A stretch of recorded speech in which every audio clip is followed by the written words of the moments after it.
कि ये ज्यादातर लीवर सिरोसिस के भी ज्यादा केस आ रहे हैं, लीवर में सूजन वगैरह आ रहे हैं।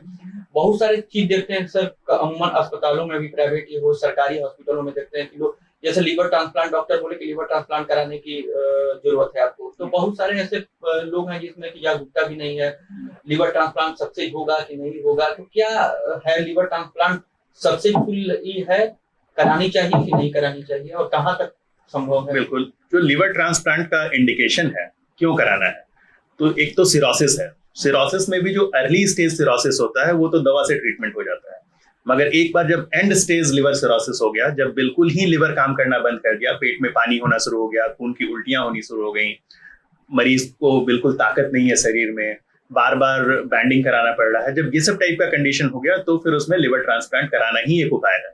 अगर वो नहीं होगा तो मुश्किल से 1 से 2 साल ही लाइफ एक्सपेक्टेंसी वैसे मरीजों की रहती है।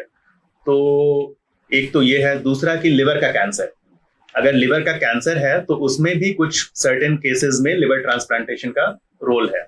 और बाकी जो एक हम लोग अभी बात कर रहे हैं non alcoholic fatty liver disease, जो आगे जाकर के सिरोसिस का रूप धारण कर लेती है, वो भी बहुत तेजी से बढ़ रहा है। और आजकल जो 100 में से 30 लोग का जो लिवर ट्रांसप्लांट हो रहा है वो that is because of non alcoholic fatty liver disease leading to cirrhosis. हाँ, जिनमें कोई ना वो शराब पीते हैं ना उनको कोई लिवर का ट्यूमर है, मगर वो फैटी लिवर आगे प्रोग्रेस करके सिरोसिस बन जा रहा है और लिवर काम करना बंद कर दे रहा है। तो उन लोगों को ट्रांसप्लांट कराने के लायक नौबत आती है। बिल्कुल। तो ये 2-3 है इंडिकेशन। कुछ पेशेंट्स ऐसे होते हैं जिनका एक्यूट लिवर फेलियर हो जाता है किसी दवा के रिएक्शन से या किसी इन्फेक्शन से, वायरल इन्फेक्शन से, तो वैसे में इमीडिएट या अर्जेंट लिवर ट्रांसप्लांटेशन का जरूरत होता है।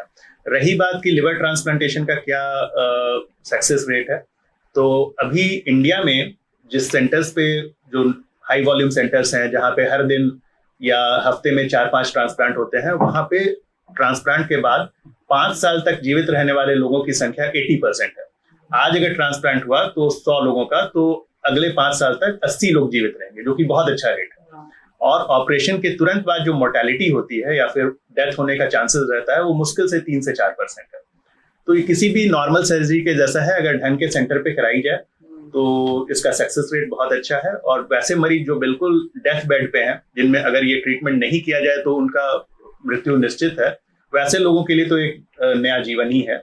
और बहुत खुशी के साथ मुझे बताने का ये है कि IGIMS में भी अब लिवर ट्रांसप्लांट की सुविधा स्टार्ट हो गई है, और हम लोगों का टाई अप ILBS दिल्ली और मैक्स हॉस्पिटल दिल्ली से है, और वहाँ की टीम आएगी और यहाँ की टीम मिल करके ट्रीटमेंट करेगी, और सरकारी सहायता भी मिलने का है। IGIMS अपनी तरफ से भी सरकारी कुछ वित्तीय सहायता देगी मरीजों को, और जो ऑपरेशन 25 से 30 लाख प्राइवेट हॉस्पिटल में खर्चा आता है, IGIMS में मान के चलिए कि 5 से 7 लाख के बीच में ये पूरी सर्जरी संपन्न हो जाएगी। तो इसका फायदा हमारे प्रदेश के गरीब मरीज भी उठा सकते हैं। जैसा कि पेट को ठीक रखना है तो जंक फूड से बिल्कुल ही दूरी बनाए रखें, और बदलती लाइफ स्टाइल को अपने ठीक रखें, और फिजिकल एक्टिविटी भी कंटिन्यू जारी रखें।